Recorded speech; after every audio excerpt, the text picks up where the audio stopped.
katta bo'lsangizda, uylansangiz, yoshingizga yetib, keyin bir qizni yaxshi ko'rib uylansangizda, shu xotiningiz sizga rosayam mehribon bo'lsa-da, lekin menga o'sha xotin yoqmasa, yomon ko'rsam, lekin siz uni chin yurakdan yaxshi ko'rsangiz, lekin menga yoqmagani uchun hamma ishidan ayb topaversam, o'zi yomon bo'lmasa, lekin baribir men ayb topaversam, sizga yoqqani uchun, menga yoqmagani uchun ayb topaversam, shunda qanday qilib ish tutasiz?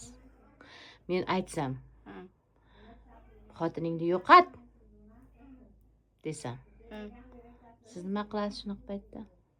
Ona bek xotinimni jo'natib yuboraman uyga. Xotiningizni jo'natib yuborasiz, siz yaxshi ko'rib olgansiz uni. Mayli, ko'cha to'la qiz bo'lib yotibdi-ma. Ha, birovni qizi, u ko'cha to'la qiz sizni qalbingizga yoqmaydi-ku. Yoqishi mumkin. Yoqishi mumkin. Shu mahallamizda ham bor. O'sha mahallangizdagi qizdan bersam-da, lekin menga yoqmasa u.